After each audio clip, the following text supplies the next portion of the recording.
Frotteurisme adalah orientasi seksual dengan menyentuh orang yang tidak disangka-sangka, seperti menggosokkan alat kelamin pada paha atau bokong wanita, memegang payudara dan memegang alat kelamin wanita. Di lingkungan masyarakat umum istilah frotteurisme jarang ditemukan, tetapi ketika membahas mengenai perbuatannya ini masyarakat menjadi sadar dan sering menjumpainya.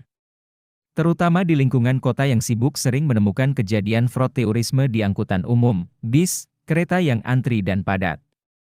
Pelaku biasanya menjadikan tempat ramai dan padat sebagai peluang untuk melakukan aksinya. Kasus ini terjadi pada hari Minggu 19 Juni di Kereta Api Argo Lau Solo Balapan Gambir di mana pelaku meraba paha wanita yang duduk di sebelahnya dan beberapa kali memegang alat vitalnya.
Seperti yang disampaikan, Zoya Amirin seorang seksolog, pelaku frotteurisme, memiliki ciri-ciri dalam bentuk sifat atau kebiasaan. Karena terlihat dari bentuk fisik, pelaku frotteurisme ini tidak ada bedanya dengan orang normal lainnya.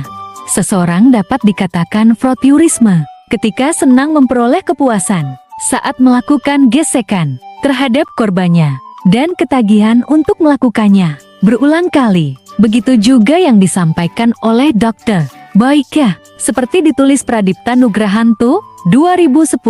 Biasanya pengidapnya laki-laki. Umumnya mereka adalah orang-orang tertutup yang sulit bergaul atau meluapkan hasrat seksualnya. Selanjutnya, penyebab frotteurism.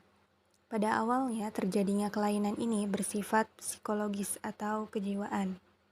Orang yang mengalami masalah dengan kasih sayang dan kedekatan secara seksual. Hal ini bisa disebabkan anatomi otak yang tidak normal, sehingga mempengaruhi kesehatan emosional. Penyebab pertama adalah pengalaman sewaktu kecil, seperti pelecehan seksual atau gangguan kecemasan yang menghambat seorang. Orang-orang dengan kondisi ini merasa bersentuhan dengan orang yang tidak dikenal adalah bentuk foreplay dan kedekatan. Selanjutnya, dari lingkungan pergaulan. Masalah sosial yang mengakibatkan seseorang tidak memiliki pasangan, tidak bisa membangun hubungan pribadi, serta ketidakmampuan seseorang untuk mengendalikan dorongan seksualnya. Dan yang terakhir ada faktor genetik. Terjadi pada batin atau kejiwaan seseorang, walaupun dari segi fisik penderita penyakit seks batin tersebut sama dengan orang-orang normal yang lain, namun orang yang penderita penyakit ini memiliki kebiasaan seks yang cenderung aneh. Gejala-gejala parafilia seringkali tampak jelas, muncul sebelum usia dewasa. Pria berusia antara 15 hingga 25 tahun yang paling sering mengalami kondisi ini. Penanganan frotteurisme. Seperti yang sudah dijelaskan sebelumnya, kelainan semacam ini kebanyakan menjakiti para laki-laki dan yang menjadi korbannya pasti kebanyakan adalah wanita. Penyakit semacam ini tidaklah terjadi secara tiba-tiba tanpa adanya sebab yang jelas. Selain itu, pengobatan untuk para penderita kelainan seksual ini juga bisa dilakukan bagi mereka yang benar-benar menginginkan kesembuhan. Sebenarnya cukup sulit untuk mengetahui berapa jumlah orang yang mengidap kelainan seksual ini, karena kebanyakan dari mereka jarang sekali untuk meminta pengobatan. Hal ini terjadi karena para pengidap frotteurisme menganggap bahwa perilaku mereka ini merupakan hal yang sangat wajar dan bisa diterima oleh orang lain. sehingga mereka tidak memerlukan pengobatan atau biasa saja mereka merasa malu untuk mengakuinya, karena voyeurisme juga dianggap sebagai suatu tindakan kriminal. Yuk, bantu untuk sembuh. Hal pertama yang harus dilakukan adalah keinginan untuk merubah kebiasaan yang menjadi kelainan tersebut. Terapi untuk menghilangkan kebiasaan harus dengan sadar menjadi prioritas keinginan bagi penderita. Sebab, jika tidak didorong oleh keinginan sendiri, terapi akan sia-sia. Selain menjalani terapi, penderita akan diberikan medroxyprogesterone yang merupakan hormon wanita untuk mengurangi gairah seksual yang berlebihan. Dengan teratur dan berusaha keras untuk menghilangkan kebiasaan tersebut, voyeurisme bisa dihilangkan. Terlebih lagi, voyeurisme bermula ketika seorang merasakan kenikmatan di awal mencoba melakukan, sehingga akan semakin ketagihan dan melakukannya berulang-ulang.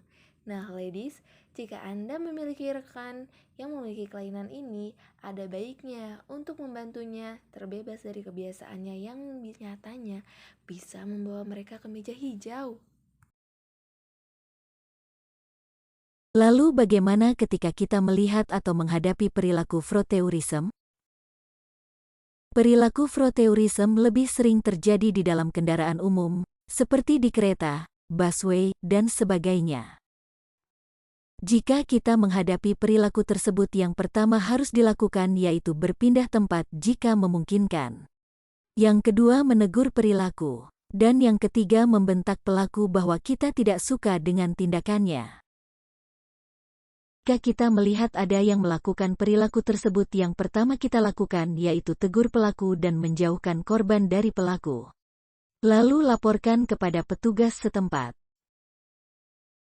Gangguan seksual voyeurisme ini tidak dapat disembuhkan kecuali dengan kesadaran orang itu sendiri dan dengan tekad yang kuat untuk sembuh.